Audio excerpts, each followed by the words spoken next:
So today we are deep diving into leadership, right? If you guys have employees, if you have team members, this is a podcast you want to listen to. So without further ado, let's get right into the show.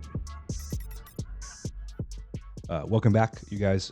Today is end of March, and we are in kind of the back half of, not the back half, the end of quarter one, heading into quarter two. We're doing a lot of quarter two planning and reflecting on the last quarter.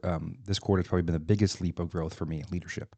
I feel like this quarter I've really internalized and started to learn what leadership actually looks like. And some things I want to talk to you guys about today. You guys that have virtual assistants, you have cold callers, you have salespeople, you have disposition people, you have transaction coordinators. A lot of you guys that as you build your business, and so I get a lot of DMs, people that aren't only in real estate to listen to this podcast, but as you guys are building your business, you guys are going to have to lead at some point, right? And I think a lot of us have the wrong idea of what leadership looks like. We think leadership means we have people that deal with everything and we're sitting on a beach sipping Mai Tais. And eventually that might be a reality for you. If you get a really, really big business and you have a really, really good leadership team and you become kind of what my business coach calls a phase 3 business, okay, where you're not really you're disconnected for the business for a purpose, right? You being disconnected from the business raises its value because you're bringing in new partnerships, relationships.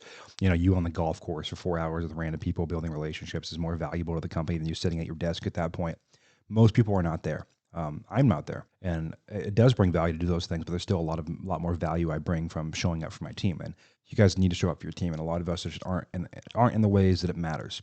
But the journey is for most real estate entrepreneurs, whether they're brokers, agents, investors, as they hire their first virtual assistant or cold caller or salesperson, they have this idea in their head that because they've gone through all the hard crap in the past couple of years to get to where they've gotten to make their money, that they have the right. It's an award, it's an achievement, it's a medal to be quote unquote a CEO or own a business or have a team or have people that work for you. They see it as an award for all their hard work. And because of that, they start abdicating instead of delegating. They think they should no longer have to deal with the hard problems, the hard conversations, the hard issues. Their team should deal with that. They're not spending time coaching with their team, right? In their head, they go, man, I've hired these great people. I don't need to coach them. I don't need to improve them. And there's a couple of things here that I think I've made mistakes with. A lot of people make mistake with. The biggest thing is being a leader, having people work for you, running a company, having a vision that's big enough to have other people's vision fit in your vision. That's a privilege. That's not an award. It's not a medal. It's not an achievement. It's a privilege. And if you take that mindset frame to it, it's a privilege rather than it's an award. You get into servant leadership. And the reality is you work for your people. Right. The job as CEO, the job leading people, leading teams is doing the crap that no one else wants to and can do. It's having the hard conversations. It's pulling aside an employee who's showing up to meetings late or showing up with their camera off or making jokes that are inappropriate and addressing that with them. It's helping people improve personally in their work. It's solving rifts in the company, it's solving rifts with clients. It's calling a client that wants a refund or a client that wants to kill an escrow and having a hard conversation. It's staying up late at night handling finances.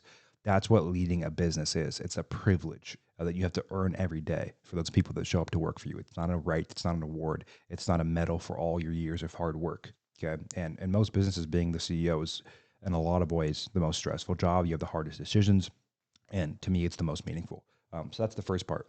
The second part is beyond just we feel like we have the right or we're awarded or we're the coolest thing ever because we're the CEO or we have a team. Most people shouldn't even have the term CEO. I don't call myself CEO. I mean, and one of my business is now big enough to start having those roles, but I don't like sit there calling myself CEO. Every single person we hire has a one-on-one with me when they come into the company, and most of what that one-on-one them is telling them we have an org chart. Yes. You report up. I eventually going to see those reports. Yes. But I do not have more value than you as a person. I see you as a partner. I don't see you as a quote unquote corporate slave at the bottom of our org chart. And I make sure they understand that because that's my take. My take is I work for them. My take is I solve the hardest problems for them so they can do their job. I make the hardest decisions for them so they can do their job. They can sign out at 5, 6 p.m. and go live their life. That's the reality of it. These people that are in La La Land thinking that they should be working less because they're own a company. Work just changes. It just looks different. Your job is to take the trash out, in a metaphorical way. The second issue I see a lot is abdication with their team. Right? They say, man, I hired great people. I hired a great sales guy, and they just don't need me. I check in once a month and blah blah blah. And that's just not the reality of of management. The reality is, even the best basketball players, the best baseball players, the best soccer players, the best right now it's March Madness, the best college basketball players, they all have coaches, right? They all have coaches. They have trainers. They have mental coaches. They have physical coaches. They have weightlift coaches. They have teams of coaches. Because the reality is, you can be the most talented person ever, but you need guidance. You need a sounding board. You need direction. And your team needs that as well. You can have the best sales guy ever, but you need to be talking to them, checking in with them, and coaching them and leading them and helping them refine themselves, right? There's so many situations I can look back at early in my career with an employee who was rude, who was disrespectful, and I wouldn't call them out on it because I'm like, man, we hired a great person. You know, the team will get over their personal side, their asshole side, because they perform and they bring in revenue. And eventually that can kill companies. And for me, it has before. You bring in enough assholes who you're not helping guide them and correct how they communicate. It can really hurt a company. And most people don't even do that stuff intentionally. It's just how they've come up in the world communicating with people, and they're willing to change. And a lot of times they're very open to that if you phrase it the right way, not as, hey, I'm your boss, you need to listen to me, but hey, as a company, we just don't communicate this way, and here's why. Those are the kind of stuff, that's the kind of stuff that builds culture. And your job as a leader, if you have a team, if you have 2 people on your team, you still need to be building culture.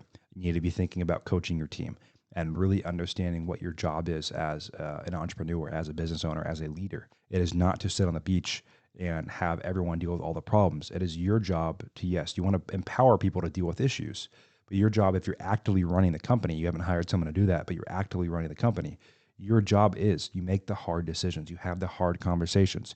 You look at the finances. You do things that people don't want to do or can't do that allow them all to do their job at their highest possible capacity and ceiling. And that is what builds a beautiful company, right? You look at guys that we all admire as CEOs and business owners. Really what they've done is they found really, really good people, but then they coach those people. They don't just take their hands off and say, hey, good luck.